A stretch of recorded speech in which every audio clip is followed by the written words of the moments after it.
Bonjour à tous, j'espère que vous allez excellemment bien et on retrouve nos bonnes vieilles habitudes avec la Formule 1 et on va faire le débrief de ce Grand Prix de Hongrie, Grand Prix qui marque un petit peu le début des vacances. Et oui, à partir de maintenant, on va avoir 3 semaines de pause, comme ça va me permettre de faire le bilan au niveau de la F3, au niveau de la Formule 2 et puis également faire le bilan du côté de la Moto 2 et de la Moto 3 de l'autre côté. Donc c'est le dernier Grand Prix avant les vacances et on voyait que certains pilotes avaient besoin de vacances. Par exemple, un Charles Leclerc semblait très fatigué avant cette course.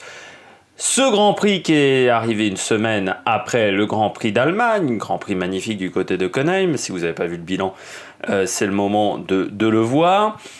Le Grand Prix de Hongrie, donc très très beau Grand Prix, c'était le 1008e, la 1009e manche, c'était surtout le 12e Grand Prix de cette saison.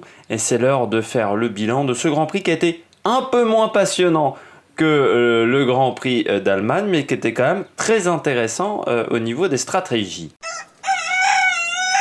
Le bilan des Bleus, et on commence tout de suite avec Pierre Gasly. Pierre Gasly chez Red Bull. Alors Pierre Gasly, week-end qui n'a pas été évident.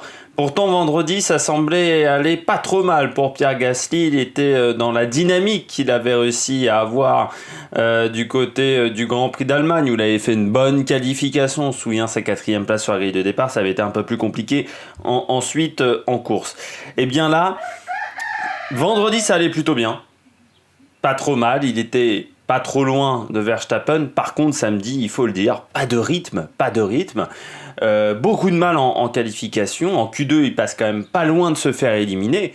Jamais en capacité d'améliorer son premier chrono en Q2. Pourtant, il a retenté, il était avec des pneus médiums, hein, donc il a retenté une deuxième fois avec le même train de pneus, il a retenté en changeant de train de pneus, et pourtant il n'a pas réussi à améliorer son chrono, ce qui est assez étonnant, alors que tous les autres pilotes amélioraient leur chrono. Donc ça semblait inquiétant par rapport à son rythme de course, vu qu'il avait du mal à reproduire un chrono similaire. En Q2, il est quand même assez loin de Verstappen, il est je crois à 7-8 dixièmes de Verstappen, c'est loin. En Q3, là également, il ne prend que la 6e place de cette 3e partie de qualification, en étant assez loin de Verstappen. Verstappen fait la pole en 1.14.5, lui il est en 1.15.4, donc 878 millièmes de retard quand même pour Pierre Gasly. Donc voilà, pas top. En course, très mauvais départ de Pierre Gasly. Il rate complètement son départ. Il perd 3 positions avant le premier virage, quasiment. Il se fait dépasser par les McLaren. Ensuite, il a la même stratégie que tout le monde, c'est-à-dire que la plupart des pilotes, c'est-à-dire un arrêt et on passe les pneus durs. Sauf que ça n'a pas forcément bien marché pour lui. Il a galéré derrière Sainz.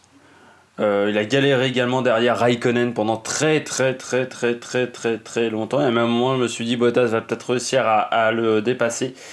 Et puis, non, il finit quand même 6e. Et derrière Carlos Sainz, donc c'est une mauvaise nouvelle pour le pilote Red Bull, parce qu'il n'est pas derrière les gros directement. Et puis, il finit surtout à un tour de son coéquipier Verstappen.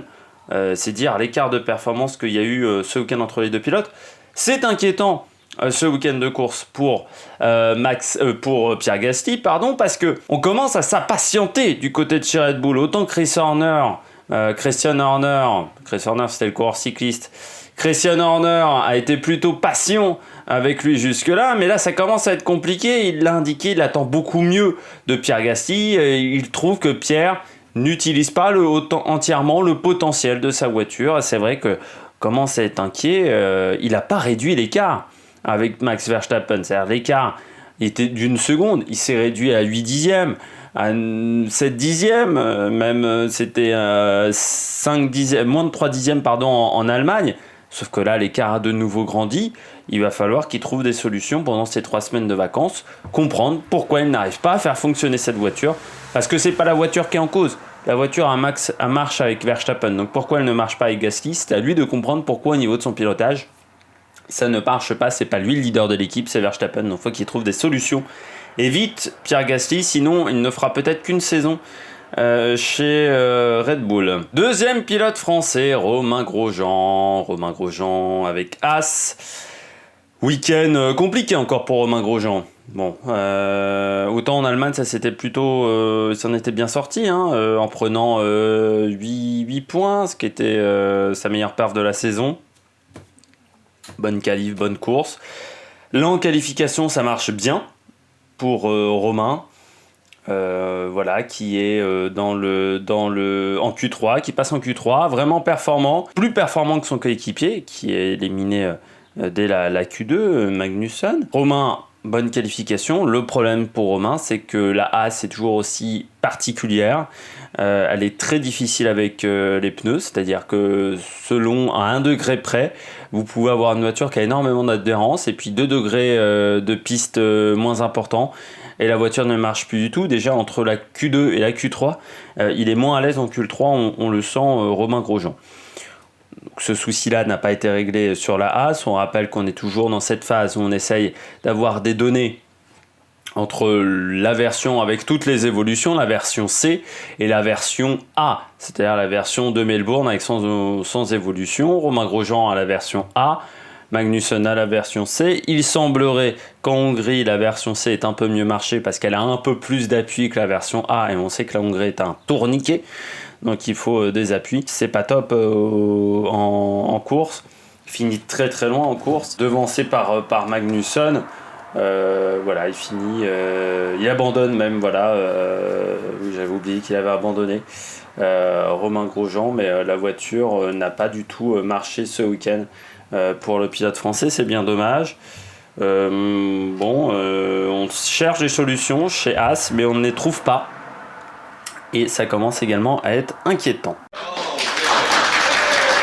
On passe aux pilotes au top. Les pilotes au top, ceux qui ont fait un très bon Grand Prix, on commence avec Lewis Hamilton, le coureur britannique.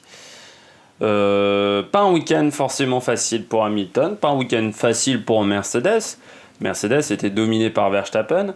On sent que le Red Bull a rattrapé son retard. Honda, on sait que le moteur tient pas sur la durée, mais a l'air d'être performant au niveau de la puissance.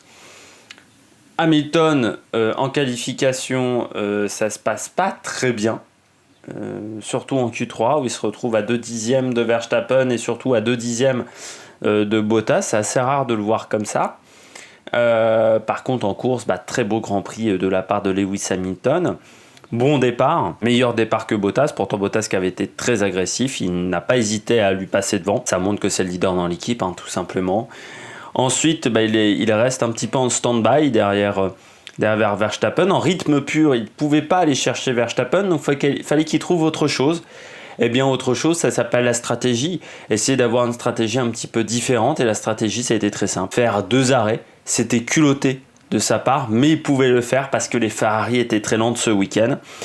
C'est ce qu'il a réalisé. Un 2e arrêt, et puis à partir de ce moment-là, avec des médiums, face à Verstappen qui avait des hards, qui étaient en plus usés, eh bien, il a fait la différence. Il le dépasse à 4-5 tours de l'arrivée et ensuite il finit très très fort parce qu'il finit quand même avec 17 secondes d'avance, bon certes avec un Verstappen qui s'était arrêté pour passer des softs également à la fin, mais bon Grand Prix de la part de Lewis Hamilton qui caracole en tête du championnat du monde. Deuxième pilote en forme, Verstappen, pole position, première pole position de la carrière de Max Verstappen. C'est vrai qu'on peut croire que c'est assez incroyable, lui qui a déjà quasiment une dizaine de victoires en Grand Prix. Oui, il n'avait jamais réalisé de pole position. C'est pour dire que c'est un raceman. Comme on dit en Angleterre, c'est un pilote qui adore la course, qui adore la bagarre en course, et ça on le sait de toute façon.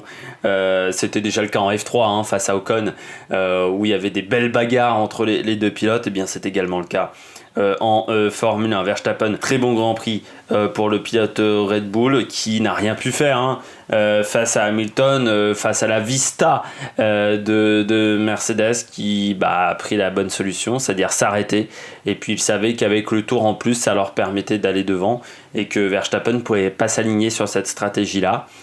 C'était osé, c'était culotté, mais ça a marché. Verstappen donc qui fait un bon Grand Prix, 2e place.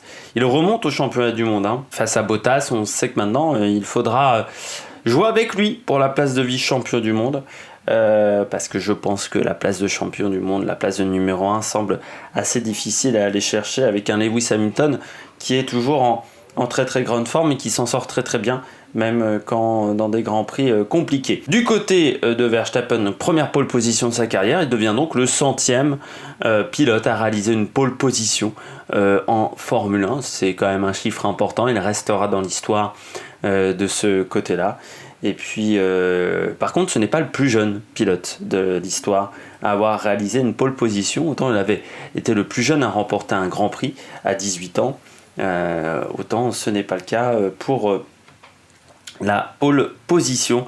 Mais très bon Grand Prix pour Verstappen. Il n'y a pas grand-chose à dire pour le pilote Red Bull qui réalise un très très bel été en ce moment. Il est en verve et il concrétise ce temps fort, ce qui n'est pas toujours simple en F1, mais c'est important également en F1, il n'y a pas qu'en foot. C'est important également de concrétiser ces temps forts avec des points au championnat, et c'est ce qu'il fait Max Verstappen en ce moment. On continue avec les pilotes et les équipes au top, et on passe à McLaren. McLaren, Mercedes, bon week-end pour McLaren.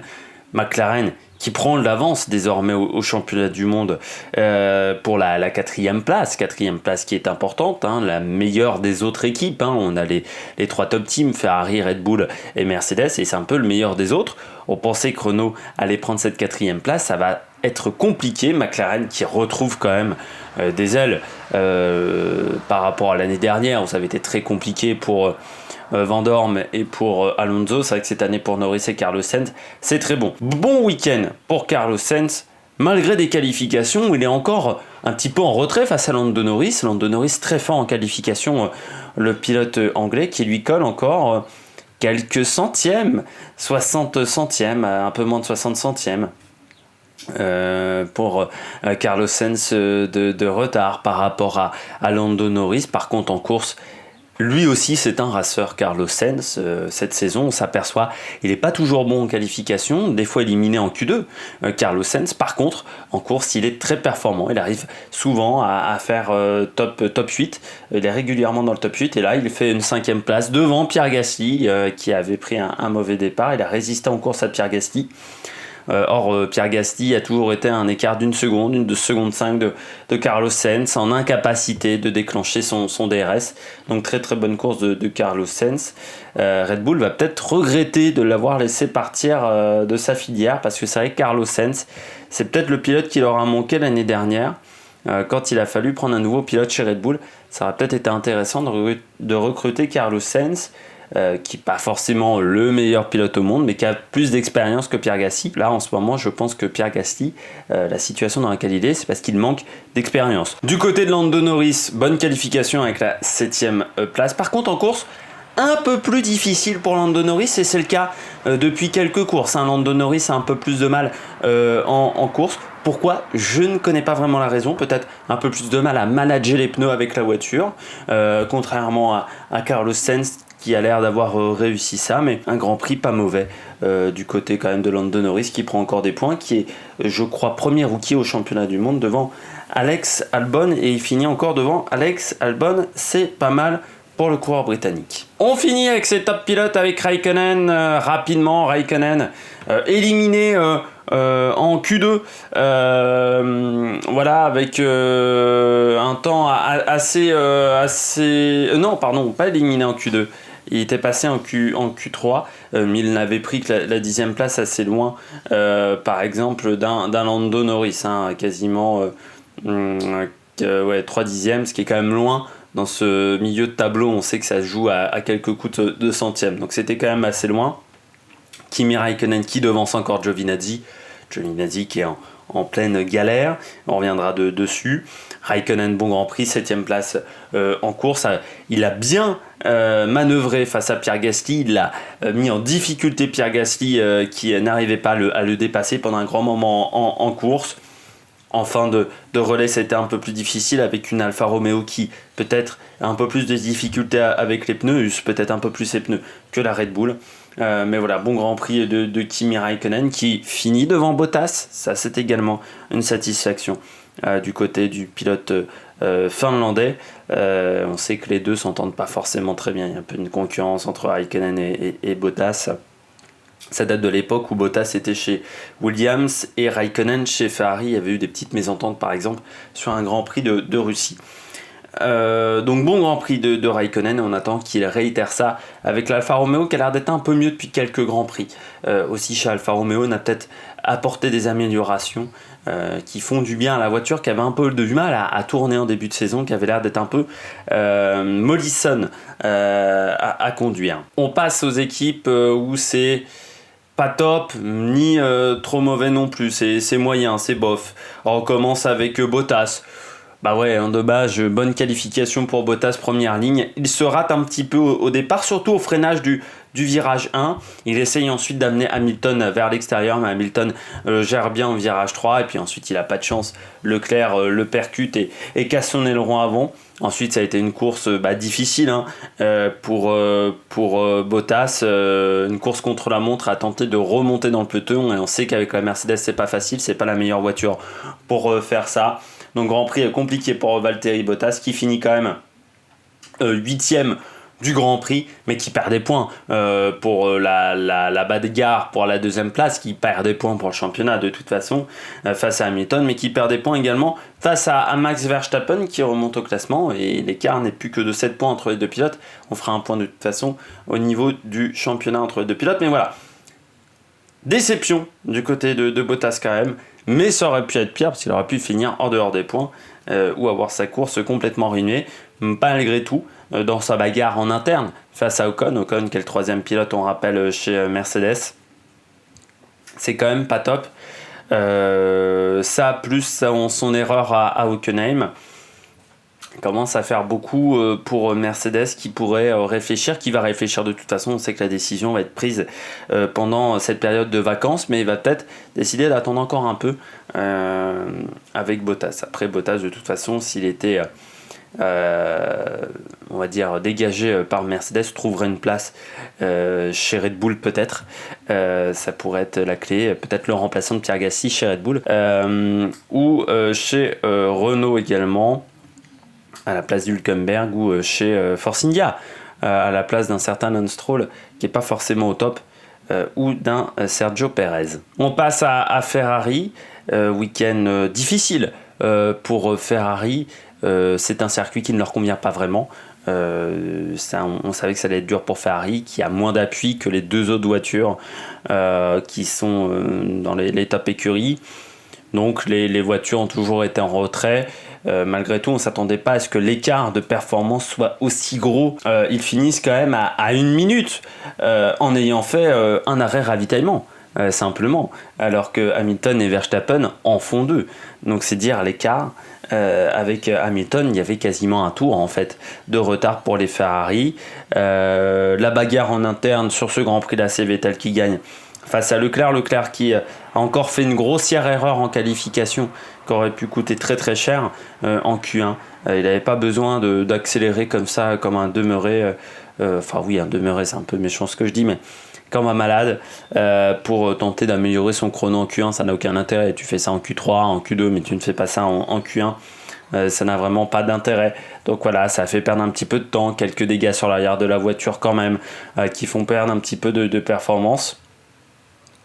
Et puis en course, oui, il était en retrait par rapport à Vettel, donc on laisse passer Vettel forcément. Et voilà, il n'y a pas eu trop de soucis de ce côté-là, il était en retrait.